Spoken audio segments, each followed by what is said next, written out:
वाली है सीधी तस्वीरें आपको दिखा रहे हैं।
Good evening, ladies and gentlemen.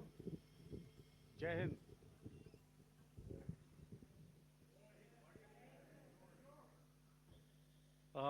Welcome to this special press conference on Operation Sindoor. We will begin with opening statements by the three senior officers to my right here, who have been directly overseeing operations during Operation Sindoor.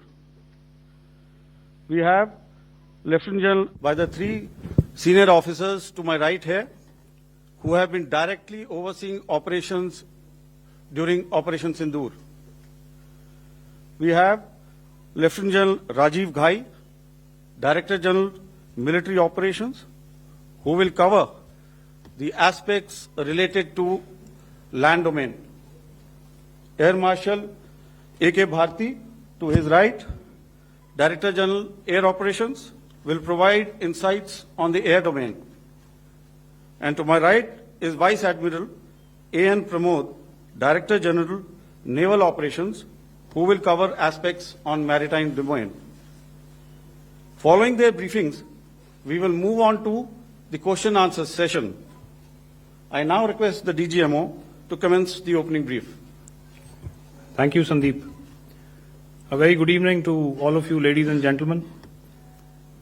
You are all by now familiar with the brutality and the dastardly manner in which 26 innocent lives were prematurely terminated at Pahalgam on the 22nd of April.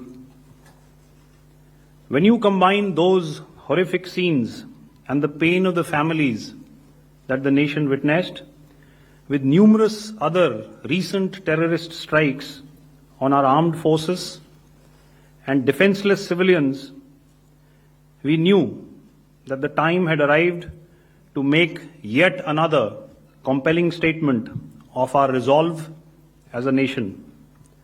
Operation Sindoor was conceptualized with a clear military aim to punish the perpetrators and planners of terror and to destroy their terror infrastructure.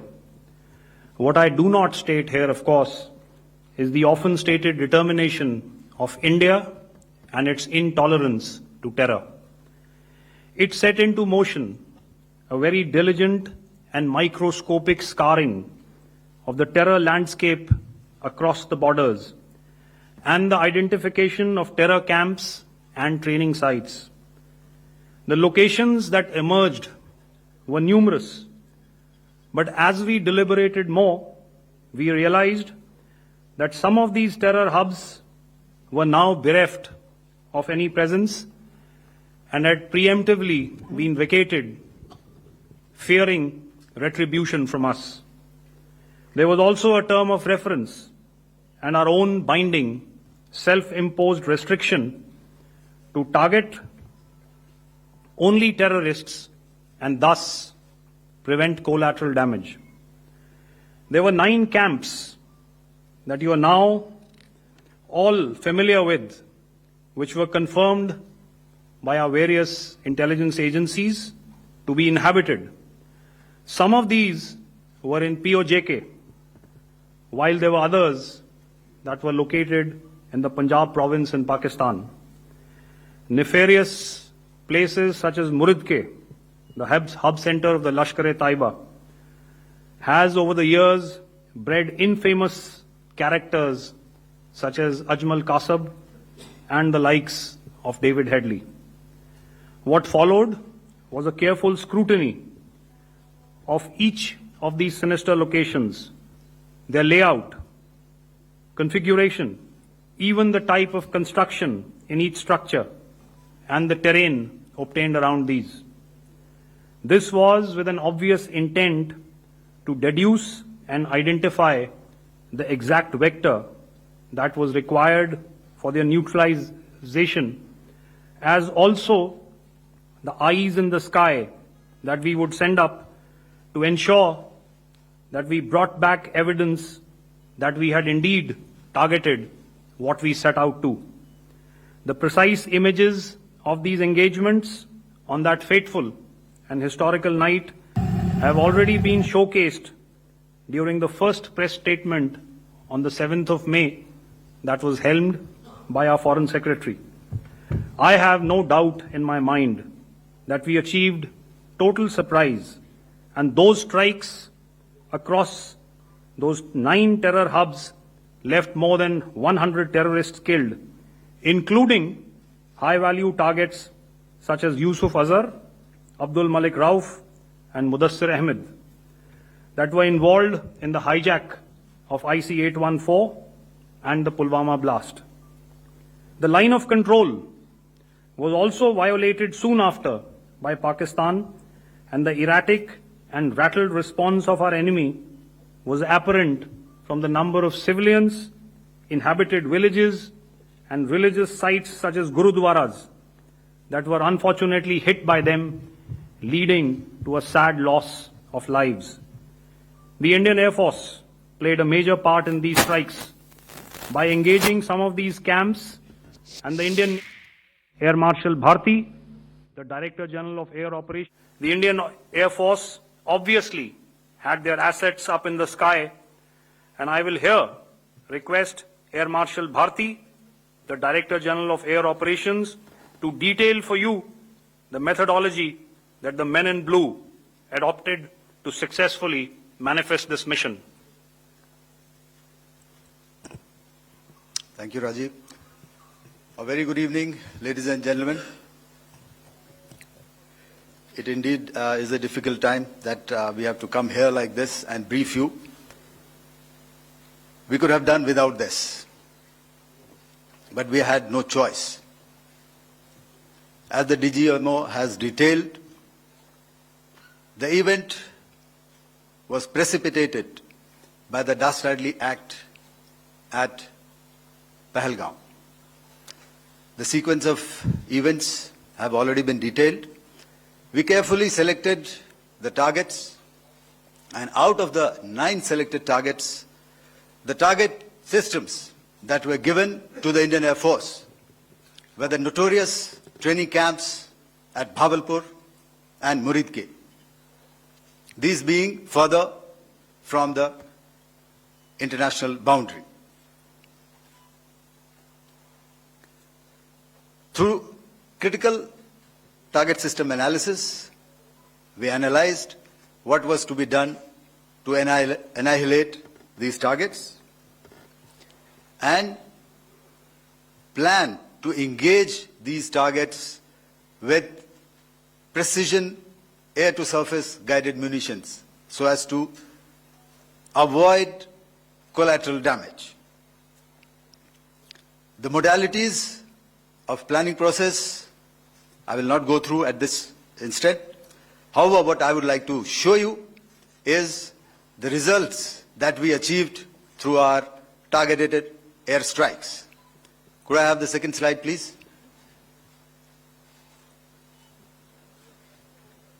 Yeah, change, please.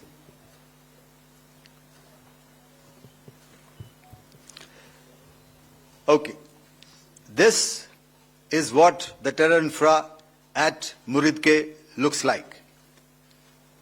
If you see, north is as indicated, and to the right is east, where the international boundary lies. Could we have the next slide, please?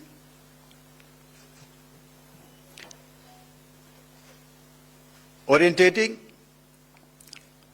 Just go back to one slide. Okay. Please have a look at this red building, the series of buildings out here, and this empty ground. Next. If you relate, the empty ground is here, and you see this is the first weapon that is impacting. This is the impact point number 1 on Muridke training camp with our precision guided weapons on early morning 7th. Next, please. Keep your eyes glued for the second weapon coming in and the second impact on the selected target point. Next slide, please.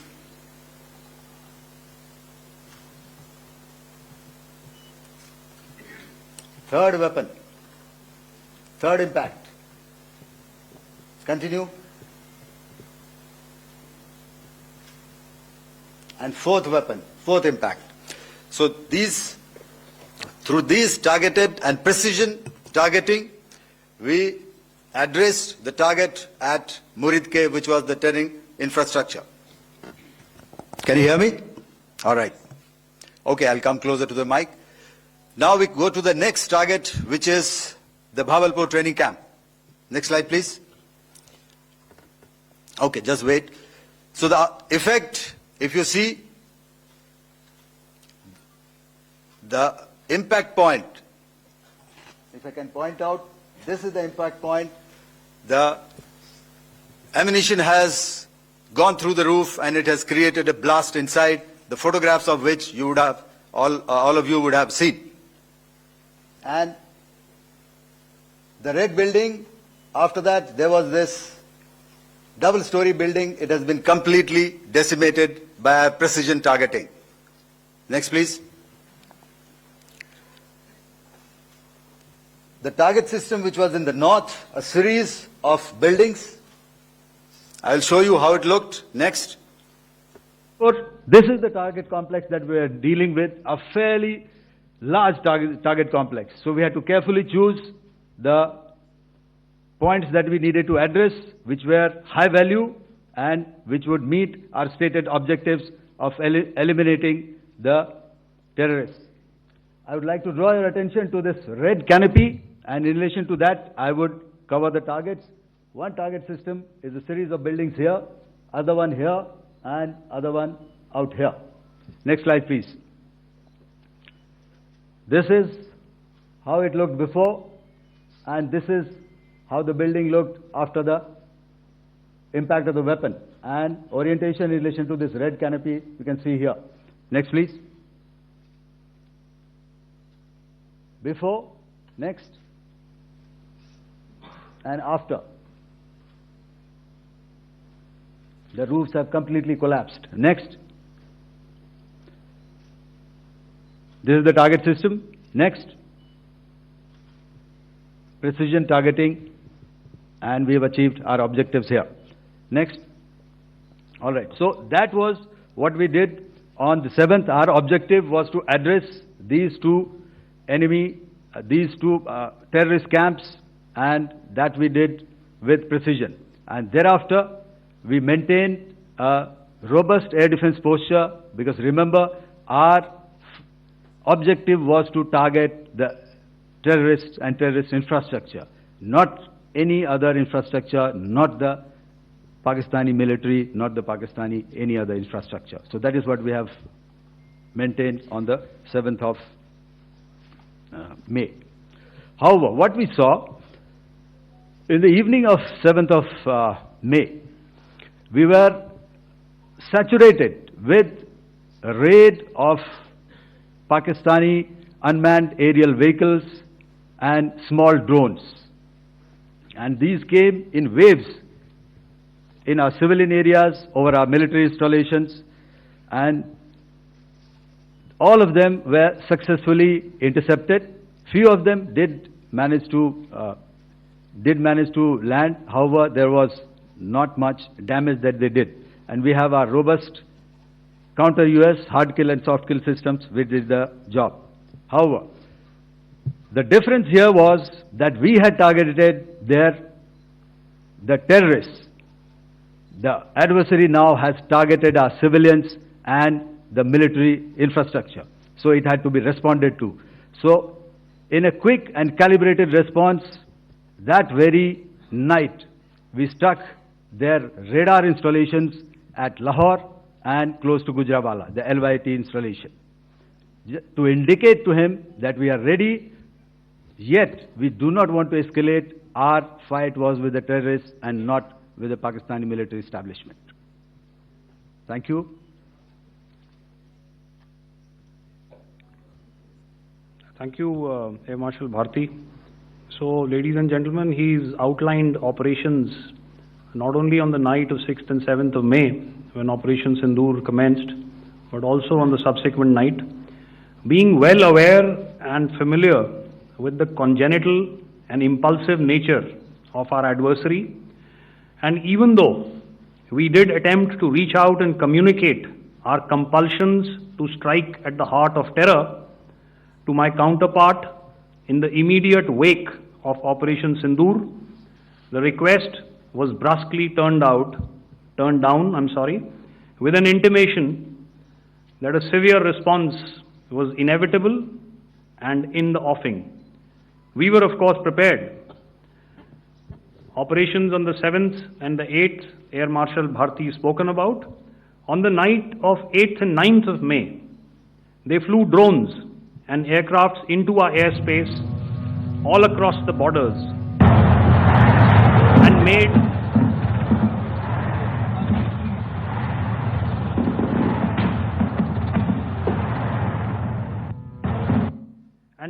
largely unsuccessful attempts to target numerous military infrastructure.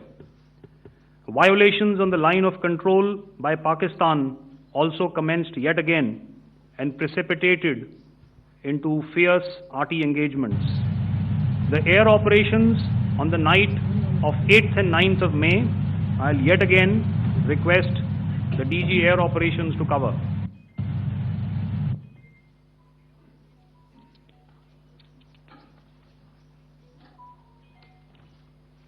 So I just covered what happened on the night of 7th and 8th. What we found that on the night of 8th and 9th, starting as early as 22:30 hours, our cities had a mass raid of drones, unmanned aerial vehicles, UCAVs, starting right from Srinagar, going down right up to Nalia. It was a mass raid in waves and it was relentless. However, we were prepared and our air defense preparedness ensured that there is no damage on ground or to any of the intended targets that the enemy might have planned for. The difference between 7th night and 8th night was that on 7th night he sent in his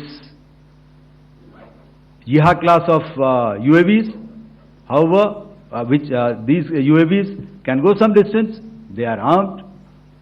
However, on the 8th, less numbers of armed UCAVs were there or UAVs were there, and more numbers of quadcopters, maybe for surveillance or just for harassment of civilians.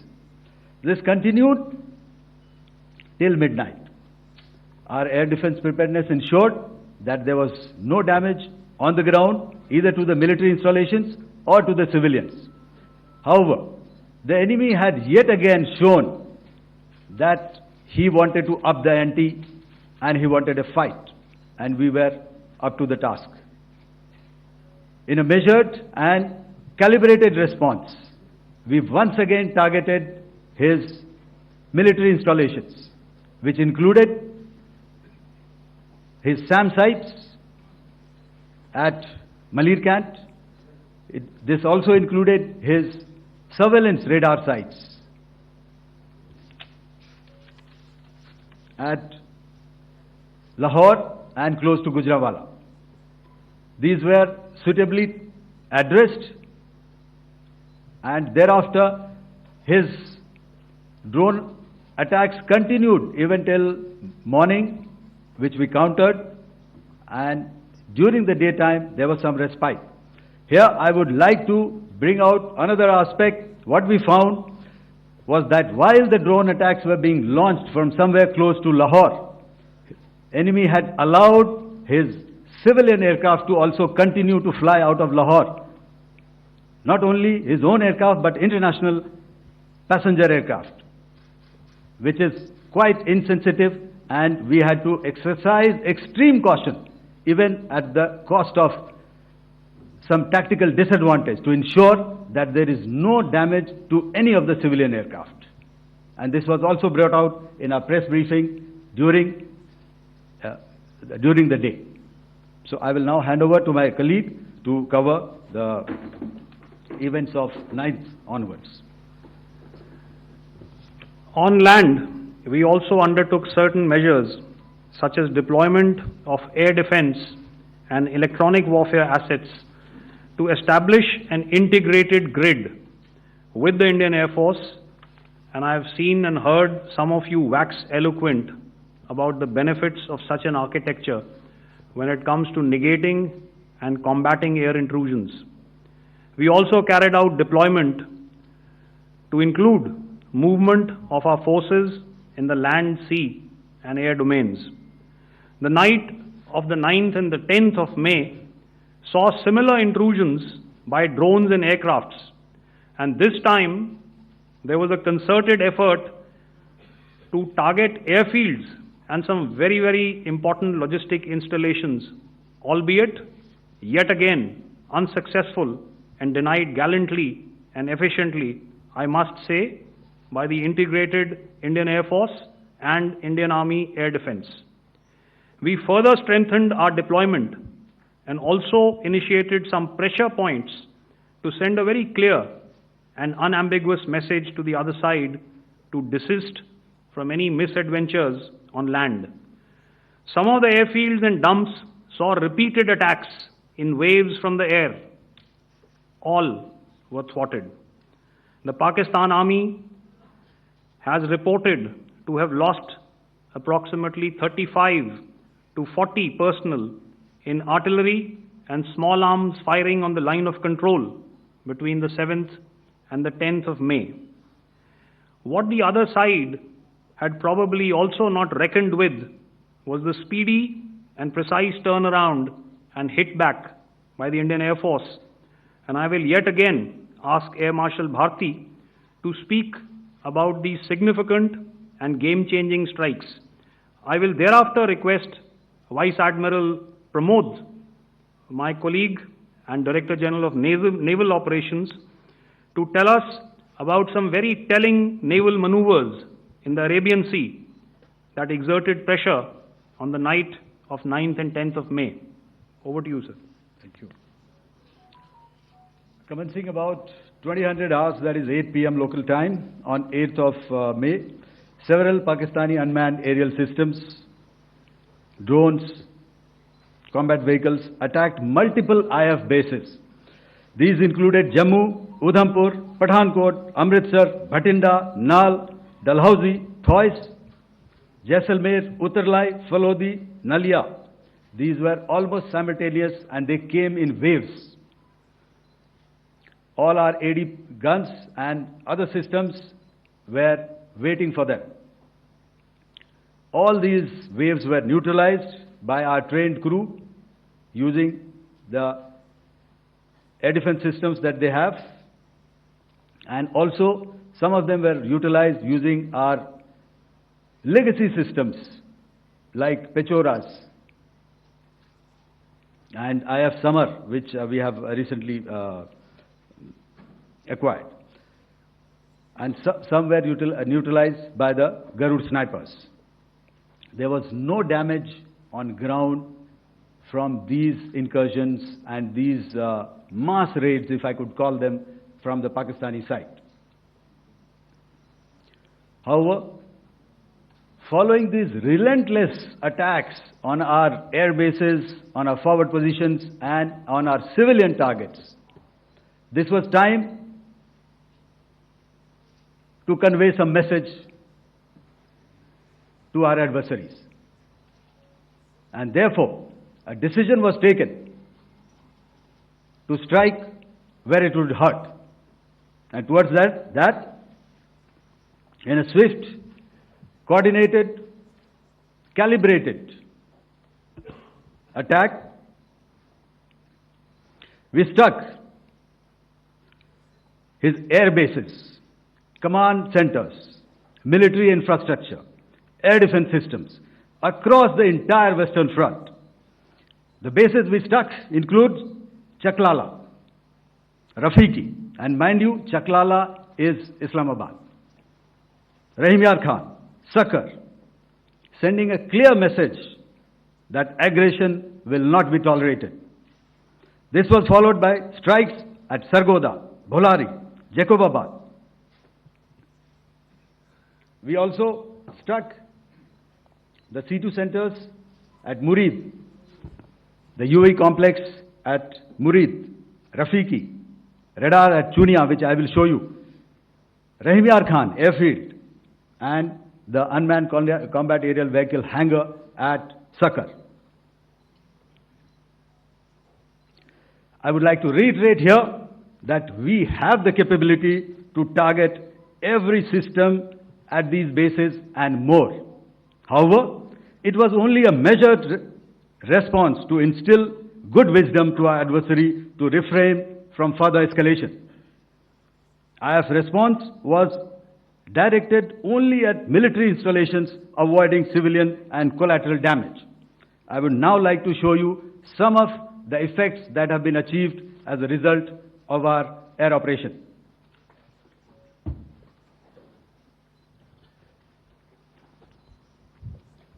Here is the Pasrur air defense system, if you could see.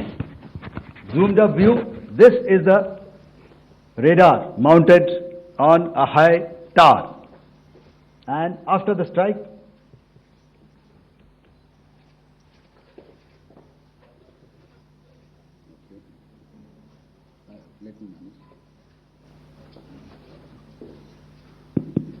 thank you. Can you hear me? Yeah, thank you. And after the strike, this is what has happened. This radar has been taken out, completely burnt. Next slide, please. The Chunia air defense radar, which was taken out on 7th and 8th, this is the radar site. A blown up photograph, once again, on a tower, not very clear, but what you see very clearly is the after effect after we have struck. The radar head has been completely decapitated. Next slide, please. Arifwala air defense radar. In this complex, you see how it looked before, blown up image, and after really blown up. Next. Now coming to Sargoda airfield. Remember, this is one of their important airfields wherein they have a lot of assets, F-16s, other assets which they keep getting, training institutes. And we have stuck this airfield. It is not, if you zoom in here, then one impact point here on the runway and second impact point of our weapon, precision weapon on the runway. And if you see this blown up, repairing going on. Same here.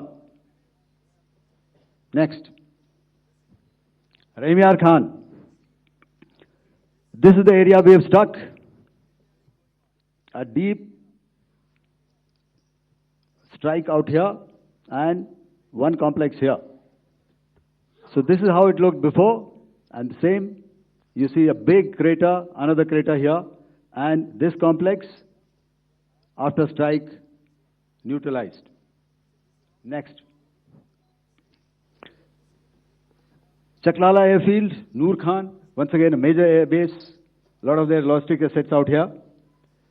This was the chosen complex that we intended to strike and convey a message. Next slide, please. This is how it looked before, and this is how it looked after our strike. Next. Sakar. We chose the radar site at Sakar. This is the radar site. And after it was struck, this is the aftermath, completely burnt out. Next, please. Aircraft shelter. This is how it looked before the strike, and this is how it looked after the strike. The roof of the buildings completely caved in and burnt. Next. Bolari Airfield. Aircraft hangar. This is how it looked before, and this is how it looked after the precision strike. Next. Jacobabad. Aircraft hangar, and this is how it looked after. Next. So what I'm trying to convey here, ladies and gentlemen, is to start with, our fight was neither with the Pakistani military nor with anybody else who's there on the other side. Our fight was with the terrorists. We neutralized the terrorists that we selected to be neutralized, and thereafter we only maintained the air defense posture. However, we were relentlessly pounded by waves after waves, night after night, by his UCAVs, by his drones, and by his other unmanned aerial systems. And that left us with no choice but to retaliate, and yet our retaliation was calibrated, it was graduated, and it was proportionate. Thank you.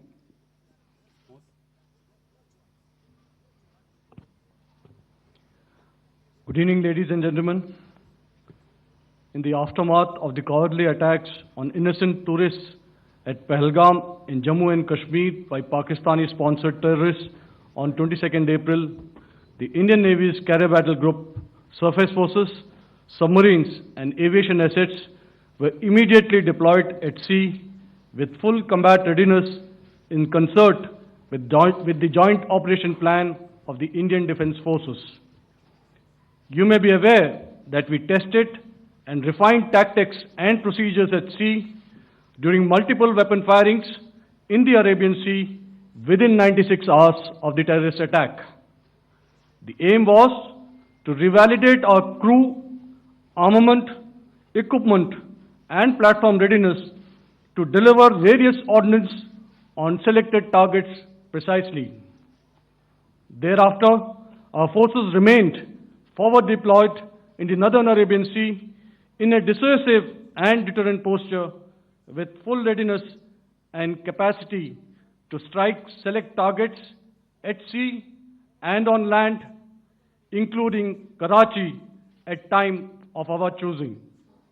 The forward deployment of the Indian Navy compelled Pakistani naval and air units to be in a defensive posture, mostly inside harbors or very close to the coast, which we monitored continuously. The Indian Navy maintained seamless maritime domain awareness throughout the duration and was entirely aware of the location and movement of Pakistani units. In effect, we had and continue to have good battle space transparency using our maritime domain awareness grid. As you are aware, our response has been measured, proportionate, non-escalatory, and responsible from day one. Accordingly, the calibrated approach considered all options, including the ability of the Indian Navy for offensive action from and at sea. As part of this escalation control mechanism, the application of force by the Navy was planned in a synchronized manner in coordination with the Army and Air Force, the highlight being teams from the three services working closely in an integrated manner. Along with the kinetic actions by the Indian Army and Indian Air Force, the overwhelming operational edge of Indian Navy at sea contributed towards Pakistan's urgent request for a ceasefire yesterday. As we speak, Indian Navy remains deployed at sea in a credible deterrent posture to respond decisively to any inimical action by Pakistan or Pakistan-based terrorists. Thank you. Samno Varna, Jai Hind. Now I'll hand over to Director General Military Operations for further proceedings.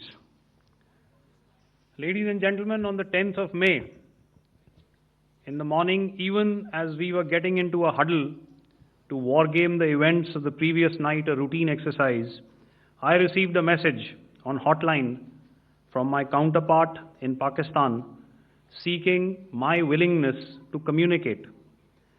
Since our initial aim was to strike at terror camps, and all our actions in the subsequent days were in response to the intrusions and violations by the Pakistan Air Force and its army, it was decided that I would indeed speak with my counterpart. You are already aware, I've seen it being covered on national television, that my communication with the Pak DGMO was conducted at 15:35 hours yesterday and resulted in cessation of cross-border firing and air intrusions by either side with effect from 1700 hours, 10th of May, after he proposed that we cease hostilities. We also decided to further speak on the 12th of May, that's tomorrow, at 1200 hours, to discuss the modalities that would enable the longevity of this understanding. However, disappointingly, and must I add, expectedly, it took only a couple of hours for the Pakistan Army to violate these arrangements by cross-border and across the line of control firing, followed by drone intrusions across the expanse of the Western Front, through last night and in the early hours of the morning today. These violations were responded to robustly and dealt with as they must be. We have earlier today sent another hotline message to my counterpart highlighting these violations of the understanding between the DGMOs on the 10th of May and our firm and clear intent to respond to these fiercely and punitively, if repeated tonight, subsequently, or later. In this regard, I must inform all of you that the Chief of Army Staff has earlier today conducted a security review and has granted full authority to our Army commanders for counter-actions in the kinetic domain in case of any violation by Pakistan. In the end, I pay my solemn homage to my 5 fallen colleagues and brothers from the armed forces and civilians who have tragically lost their lives in Operation Sindoor. Our hearts go out to the bereaved families, and we express our solidarity to them in this lifetime and beyond, at this grave juncture in their lives. Their sacrifices shall always be remembered and spoken of in glowing terms by a grateful nation. We have thus far, ladies and gentlemen, exercised, and my colleague Pramod highlighted this, immense restraint, and our actions have been focused, measured, and non-escalatory. However, any threat to the sovereignty, territorial integrity, and safety of our citizens will be met with decisive force. Jai Hind. Okay, ladies and gentlemen, we are now open for questions. All right, now Since I would not know all of you, I would expect you to please raise the placard or your hand, and once I indicate, I expect you to please give out your name and the media group that you belong to. Keep your questions short so that we can take as many questions as possible. Also, ladies and gentlemen, kindly bear in mind that confidential aspects may not be answered by the three DGMOs. Right. I've got a lot of hands there. Let me start from the left. Left foot always in front when we start marching. So here we have to the left, okay. Yeah, 238. Hello. So this is Manas Pratimhuyan from PTI, Press Trust of India. So the understanding that was reached yesterday on stopping the military operations and actions, was it for just 3 days? And what would be the cost escalation if there is violation of this understanding by the Pakistani side? And my subsequent question would be that we have a kind of ceasefire agreement with Pakistan that was finalized in 2003. So will there be some kind of similarities in frameworks between the two kind of understandings, 2003 ceasefire agreement and the current understanding on stopping military operations? And again, what would the cost that will be incurring on Pakistan if Pakistan again resorts to this kind of terrorist activities, because we have made it very clear that the cost will be very high. So I would like to have your thoughts on it. Okay, so I'll answer the latter part of the question first. I also want to add that while the initial ceasefire agreement, as you correctly pointed out, is of the 2003 vintage, but I must remind you that in 2021, in the month of February, and this was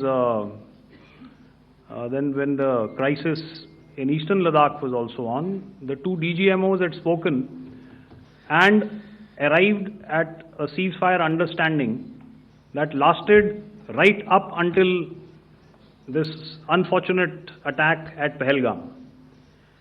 Once our Foreign Secretary had announced the decisions of the CCS in the immediate wake of that attack, he had announced certain measures, and then of course Pakistan had in turn made its own announcements.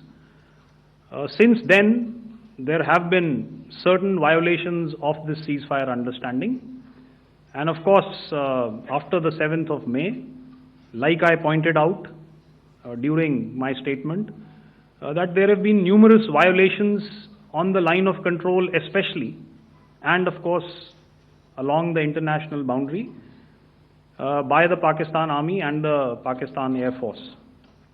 This understanding that we spoke about yesterday, no, it was not for 3 days. It was first to stop aggressive and hostile activities immediately, let that order and direction settle down for about 36 hours, and thereafter discuss modalities, like I said, to ensure its longevity. That is tomorrow, on the 12th of May. But unfortunately, we had a violation starting at approximately 1900 hours last night. And we've sent a communique, like I said, to the Pakistan Military Operations Directorate. And we will await as to what happens tonight. All right. The cost escalation, I'll leave it to your best imagination. I've already said that the response will be fierce and punitive. Now, the right foot forward. Yeah. 160.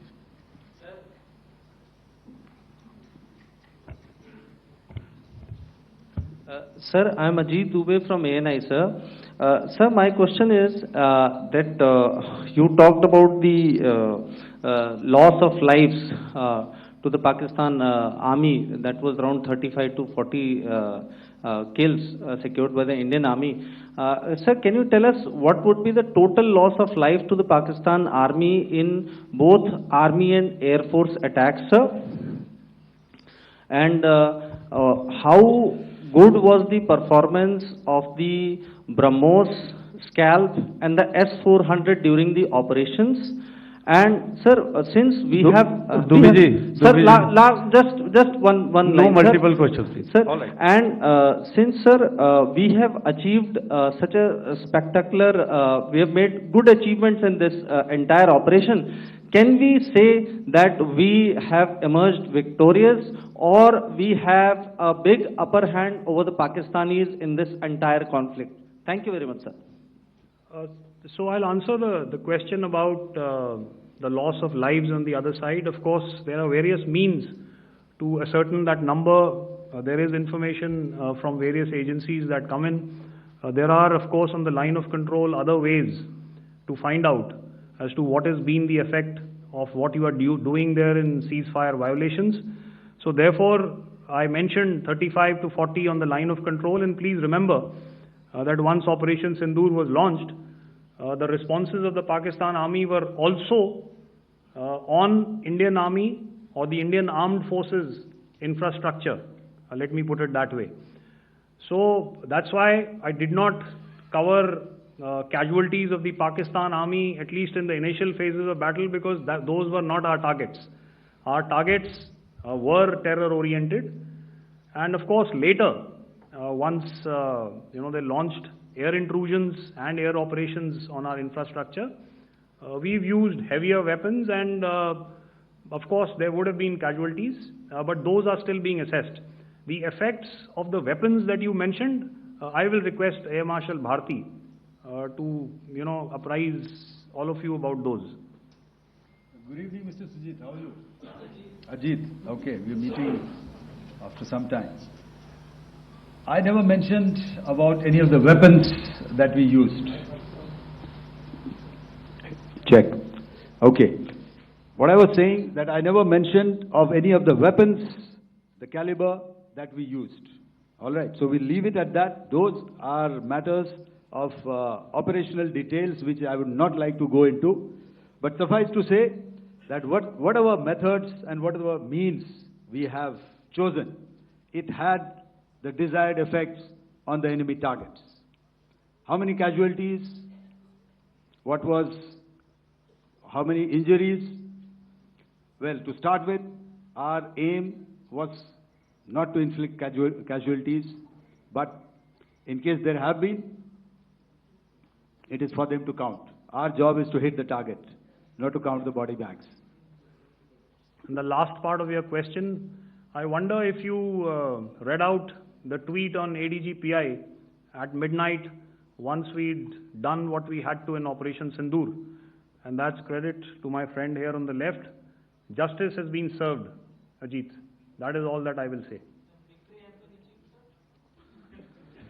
Ajit, I'll request you to, refrain putting words into his mouth. All right. Yeah, I'll come back to the left. 147. Sorry, 47. No, one word. 47. Did I see it here or? Yeah. Good evening, gentlemen. Sorry, 147. I saw it there. Sorry. Okay. Yeah. Since I've already said 147. Start, please.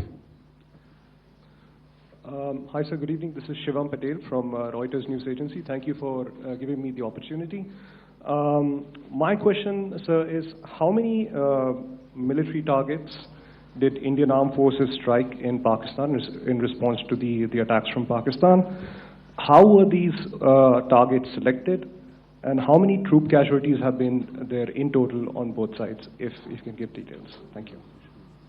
I'm sorry, where are you? I haven't spotted his... Here's to the right. Okay. Can you just repeat that for me, please? Sure, sir. So my name is Shivam Patel. I'm from Reuters News Agency. My question is, how many military targets in total did the Indian Armed Forces strike in Pakistan in response to the attack from Pakistan? How were these targets selected? And how many troop casualties have been there on both sides, if you can? So you're speaking of the targets that I mentioned in the wake of the attack at Pahalgam, right?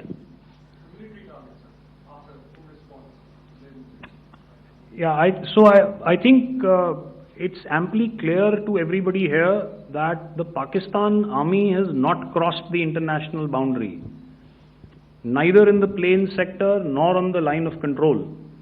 So the intrusions have been in the air. There have been certain attempts on the line of control when ceasefire violations have been on to try and infiltrate and carry out and perpetrate activities that we are all very well familiar with. Whether these are by terrorists or by the Pakistan Army or its special forces and commandos is difficult to say, but each of these have been effectively thwarted. So therefore, as far as engagements of military targets on the other side is concerned, I thought Air Marshal Bharti covered those very well and in detail, and he also mentioned as to how they went about targeting those. I think those images were very clear and very, very graphic in telling us as to what we needed to hit. And you'll remember right at the outset I said that we even went into what was the construction in each of these locations and therefore decided on the vector that had to be utilized. Please. Okay, if I could add to what the DGMO has said. I have already detailed the targets. Now, whether it is X numbers or Y numbers that is immaterial. And what damage have we inflicted, you have seen. What are the casualties on the other side? As I said, that is for them to count. As far as we are concerned, from the air defense side, if they had a choice, they would have definitely come in. They are fighters, there are more numbers of UCAVs. It is not that they did not intend to come in. It is only that our robust AD posture prevented them from coming in. So that must be known, and that must be realized by all the audience here. Yeah, I'll come to the left now, 24.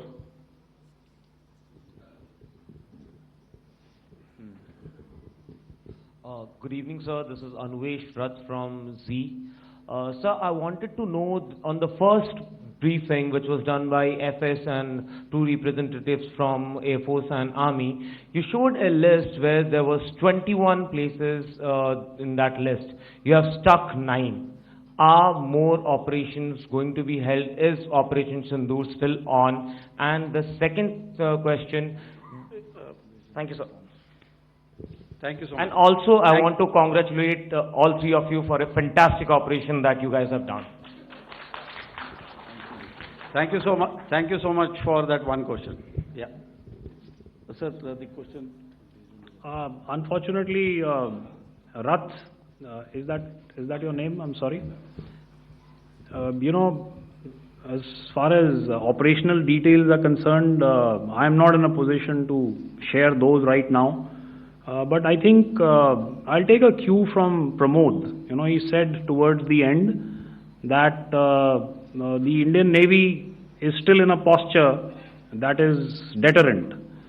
And I have already made it very clear towards the end of what I said that it's only a couple of hours ago that the Chief of Army Staff has carried out a security review and he's authorized our Army commanders to deal with violations of any kind from across the borders in a manner that they deem fit. So again, to reiterate, the response will be fierce and it will be punitive.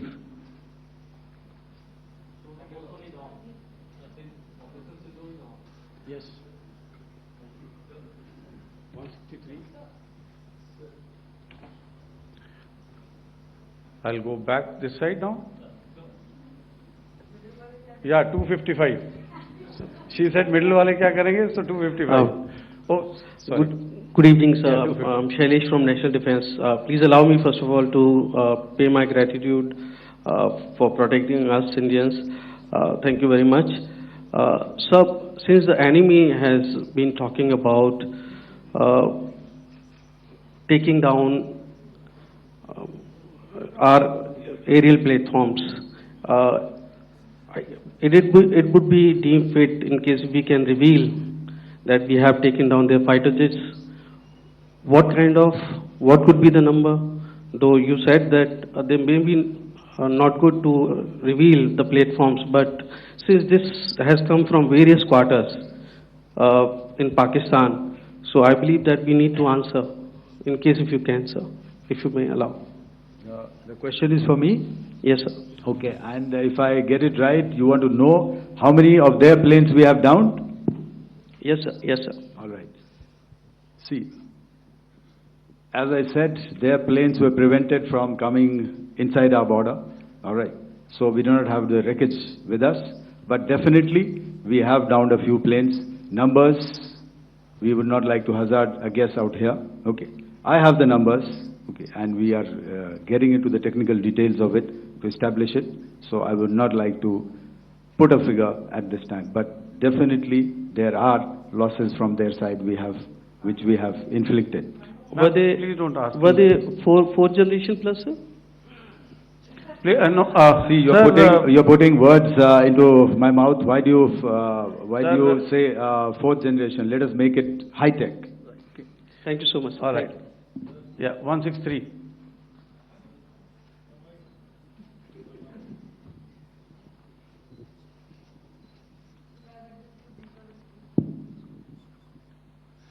Sir मैं मंजीत नेगी हूँ आज तक से। मेरा सवाल ये है कि इस पूरे ऑपरेशन में जो आतंकी ठिकानों को निशाना बनाया गया, क्या नंबर्स कुछ बता सकते हैं कितने आतंकी मारे गए? कुछ नाम सरकार मतलब कुछ नाम मीडिया में आए भी हैं जो बड़े उसके मास्टरमाइंड थे। और एक सवाल जो आज एयरफोर्स ने एक ट्वीट किया कि ऑपरेशन सिंदूर अभी जारी है और सरकार की तरफ से भी कहा गया। और पिछली बार जब विदेश मंत्रालय की प्रेस कॉन्फ्रेंस पहली हुई थी उसमें वो लिस्ट दिखाई गई थी कि 21 टेरर कैंप आइडेंटिफाई किए गए हैं। तो क्या जो बाकी बचे हुए टेरर कैंप हैं उन पर भी कार्रवाई होगी? और एक नंबर अगर आप बता पाएं कितने टेररिस्ट मारे गए? Sir, before you answer, sir, before you. Manjeet ji, 3 questions. The third one has just been asked here before. So 21 this thing. So I'll request the first to be answered so that we have more number of people who can ask. Manjeet, जब मैंने statement दिया तो मैंने शुरू में ही कहा कि जैसे ही ऑपरेशन सिंदूर कॉन्सेप्चुअलाइज हुआ तो हमारा जो पीछे की कार्रवाई होती है स्पेड वर्क और टारगेट्स को आइडेंटिफाई और एनालाइज करने की कार्रवाई शुरू हो गई थी। मैंने जब स्टेटमेंट दिया तो मैंने बताया कि बहुत सारे थे, हमने 21 दिखाए होंगे और भी हैं, लेकिन वो लिस्ट फिल्टर करते करते 21 तक पहुंची। अब क्या आगे एंगेज किए जाएंगे? अगर ज़रूरत पड़ेगी तो ज़रूर एंगेज किए जाएंगे, लेकिन मैंने बताया कि इस समय जो इंट एजेंसीज ने हमें बताया कि फलाने कैंप में प्रेजेंस है, हमने उनको एंगेज किया। कुछ नाम मैंने लिए, कुछ नाम अभी पुख्ता किए जा रहे हैं। मैंने आपको बताया कि जो इंट एजेंसीज ने अभी तक असेसमेंट किया है उसमें उन्होंने कहा है कि तकरीबन 100 से ज़्यादा मारे गए हैं।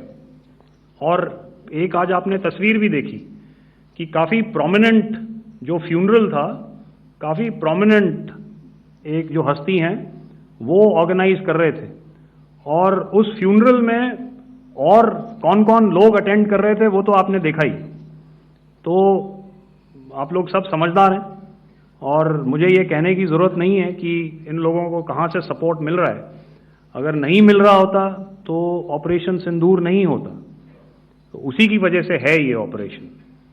तो मेरे ख्याल से मैंने आपके सारे सवालों का जवाब दे दिया। Ma'am, sir next is from 17। Sir मेरा नाम अंजू निर्वाण है, TV9 भारतवर्ष से। सर मेरा सवाल ये है कि ऑपरेशन सिंदूर में हमारी जो इंडियन नेवी है उसके बारे में सर थोड़ा सा बताएं कि किस तरह की उसकी भूमिका रही, क्योंकि हमने इस दौरान सर देखा कि बहुत सारी स्पेकुलेशन भी रही और ये बोला गया कि कराची तक हमारी नेवी ने ऑपरेशन किया है। तो सर इस पे थोड़ी सी क्लैरिटी चाहिए। और सर हमने कौन कौन से फाइटर एयरक्राफ्ट डाउन किए हैं, अगर उसका भी थोड़ा सा क्लैरिटी मिल जाए तो अच्छा रहेगा। तो मैं आपका पहले सवाल का जवाब दूंगा. I will make few sentences and leave it for your imagination. First of all, as I mentioned, we have quantitative and qualitative edge to deliver a massive blow to our adversary, and we completely dominate in the maritime front. Indian Navy's action is part of the escalation ladder mechanism which we have worked out amongst three services. This time, if Pakistan dare take any action, and Pakistan knows it, what we are going to do. That's all. Okay. आपके सवाल का जवाब मैं पहले दे चुका हूं. आपके सवाल का जवाब मैं पहले दे चुका हूं, इसलिए मैं बस उस तक ही सीमित रखूंगा और इतना कहना चाहूंगा कि आने वाले दिनों में आपको खुद ही पता चल जाएगा और ऐसी बातें छुपी नहीं रहती हैं, तो पता चल जाएगा. So at this time we'll just let it be. Okay, ladies and gentlemen, we have one or two more questions, sir. So, please, they are going to be outside. You can speak to them there also. 104.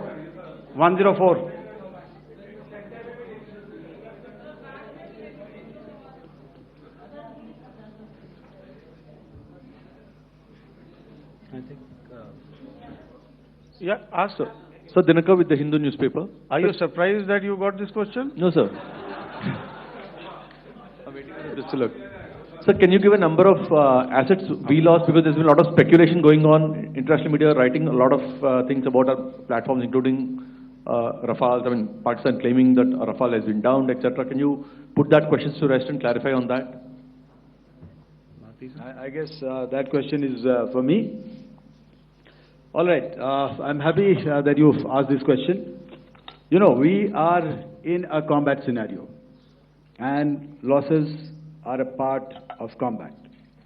The question that you must ask us, okay, and indeed that we must ask ourselves, you inclusive, is have we achieved our objectives? Have we achieved our objective of decimating that terrorist camp? And the answer is a thumping yes. And the results are for the whole world to see. As for the details, what could have been, how many numbers, which platform did we lose? You know, at this time, I would not like to comment on that, because we are still in a combat situation. And if I comment on anything, it will only be adversary. So we don't want to give him any advantage at this stage. All I can say is that we have achieved our objectives that we selected, and all our pilots are back home. Thank you. Okay, hold, please don't, please be civil here. So we'll have 220 now. Hello sir, this is Anita Chaudhary sir from Swadesh newspaper. मेरा सवाल है, क्योंकि ये हमारे जो पहले जो action रहा वो आतंकवाद के खिलाफ रहा, तो आतंकवाद में अजहर मसूद की तरफ से एक बयान जारी किया गया था जिसमें उन्होंने कहा कि हम इसका बदला लेंगे और जाज रुलाएंगे. तो क्या अगला, अगर खुदा न खास्ता अगला टेरर अटैक किसी भी तरह का होता है, तो क्या उसे एक्ट ऑफ वॉर में हमारी तरफ से लिया जाएगा और उसका क्या माकूल जवाब दिया जा सकता है? मेरा इसमें सिर्फ एक ही जवाब है आपके लिए कि हमने अपनी कार्रवाई करी. हमने उसके बाद मैंने अपने स्टेटमेंट में भी बताया कि ये कम्युनिकेट करने की कोशिश करी कि हमने इस तरीके से ये जो स्ट्राइक्स हैं वो क्यों की. लेकिन जो हमारा एडवर्सरी है उसने जैसे मुनासिब समझा वो कार्रवाई करी. तो आपने देखा कि ये जो एक्टिविटीज़ चल रही हैं 3-4 दिन से, ये कोई वॉर से कम नहीं है. नॉर्मल सर्कमस्टांसेस में एक दूसरे देश की एयरफोर्सेस हवा में नहीं उड़ती हैं और एक दूसरे के ऊपर स्ट्राइक्स नहीं करती हैं. हर रात इंट्रूजन्स नहीं होते हैं। लाइन ऑफ कंट्रोल पर सीज फायर वायोलेशंस, आपके एक साथी ने सवाल पूछा था शुरू में, एक सीज फायर अंडरस्टैंडिंग था, वो भी जा चुका है। उस सीज फायर अंडरस्टैंडिंग के जाते जो फायरिंग हो रही है लाइन ऑफ कंट्रोल में, उसमें घुसपैठ की कोशिश हो रही है। आमतौर पर ये घुसपैठ लाइन ऑफ कंट्रोल में टेररिस्ट करते हैं, लेकिन हमें इंफॉर्मेशन है कि हो सकता है ये पाकिस्तान आर्मी की टोलियां भी हों जो हमारे पोस्ट के ऊपर खामी पहुंचाने की कोशिश कर रही हैं। तो ये सारी एक्टिविटीज तो वॉर में शामिल हैं। तो ये कहना मुश्किल है कि आगे क्या होगा, वो स्पेक्यूलेटिव जोन में आ जाता है और मैं स्पेक्यूलेट नहीं करना चाहता हूँ। हर एक सिचुएशन अलग होती है और उससे एक तरीके से डील किया जाता है। सर मैं एक सवाल इसका मैं जवाब देना चाहता हूँ, एक मिनट। सो जो मिलिट्री होता है, our main job is to prevent war and maintain peace and stability. So it is not that our response is a graded response. That means अगर किसी ने किया तो उसको ग्रेडेड उसमें किया। जैसे टेररिस्ट एक्शन हुआ तो what we did is the terrorist action and we destroyed all the terrorist camps. उसके बाद आपने देखा कि उनने थोड़ा सा कोशिश किया तो हमारे एयरफोर्स एंड आर्मी ने क्या किया, तो मिलिट्री टारगेट्स हैं उनके ऊपर थोड़ा। So our aim is to maintain peace and tell that our adversary that you do this and the response will be bloody. Okay, now as per the, please, we'll have 166 and 25, and after that no more, please. Sir, this side. Ladies and gentlemen, please maintain, Sir, I this request side, you to please be quiet. Jal Ghai? No. This side, sir. We have only two questions left, 166. Yeah, please ask. So I'm Rahul Singh from Hindustan Times, sir. So you were totally on top of the game in the kind of losses you've inflicted on the enemy. I mean, we saw the slides and everything. So it kind of comes across that you were batting it 99 and you decided to declare your innings. What are your thoughts on that, sir? And do you think, are you weighing the option of the Pakistan Army using this time, buying this time of the so-called ceasefire or the understanding? And you talked about how they could not be trusted. So buying time to kind of build up their war reserves, getting stuff from their friends like Turkey or China, are we considering that possibility, sir? Look, see, the call came from the Pakistani side to speak about cessation of hostilities. What pauses mean during such conflicts is known to everybody. You know, I don't want to go into the pros and cons of how preparation for war is made. You know, that is a process in itself. But I think my senior colleague here, the DG Air Operations, spoke, or he alluded at least, you know, to what this operation was precisely and specifically meant for. And I think that's something that we achieved, you know, right at the outset. Had we had the option not to go further, we probably wouldn't have. But we've been compelled to be in this situation. And as you've seen, the armed forces of India, and you know, you've got the three Director Generals sitting here, we are always prepared to face any eventuality. And like I said, that's for the sovereignty, the territorial integrity, and the safety of our citizens. So whatever has to be done will be done. You know, I am not so concerned about what Pakistan will do in this time. I am only concerned about what we will do. We have a roadmap and a plan, and we will follow it diligently, and we will follow it to the T. You know, that's the contention that I want to make here today. Ma'am, please. Okay, the last question, and ma'am, 25, she's been asking since the first one. Sir, I'm Nandita. Sir, she's not asking a question. Sir, I'm Nandita Dagar, DAGAR from DD News and DD India. Sir, I wanted to ask you that my question is to General Ghai. Sir, you spoke to your counterpart yesterday and the Pakistani counterpart. Sir, what is the Indian Army's assessment that despite that agreement that talk that you had, despite that agreement coming into effect at 1700 hours yesterday, why did they violate it? And number two, yesterday at the joint Defense Ministry and Foreign Ministry briefing, Wing Commander Vyomika Singh and Colonel Sophia Qureshi had told us that we have cited the Pakistani troops amassing at the borders and at the LOC. Sir, has that situation changed? Have they withdrawn? And sir, if in case, despite now there is a lull, of course, but if tonight again the enemy again carries out shelling and aerial intrusions through drones, what is going to be our response, sir? Thank you. So, without outlining the specifics of that response, I've already made it clear that there will be a response, and it will be fierce and it will be punitive. Why the Pakistan Army chose the option of violating the understanding that was arrived at earlier yesterday, I think that's a question that we best answered by the Pakistan DGMO. I wouldn't be able to, give you that. But, in situations such as these, and if you go back into any conflict, sometimes these understandings take time, to fructify and manifest on ground. But without, getting into the reasons, it is our mandate to be prepared at all times, and that we were. It's not as if because there was an understanding we weren't prepared. I must tell you that the armed forces were on a very, very high alert, and they continue to be in that state even as we speak. Oh, all right. Ladies and gentlemen, please, ma'am, please.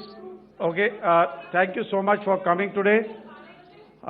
Those who have missed asking a question, those who have missed, see, I knew I'll grab this attention from you like this. Those who have missed the opportunity to ask a question can give me a written one. I'll definitely get back to you with that. And also, they are they are invited for a cup of tea in my office day after tomorrow. Thank you, ladies and gentlemen, for coming. Thank you. Thank you very much. Jai Hind. Jai Hind.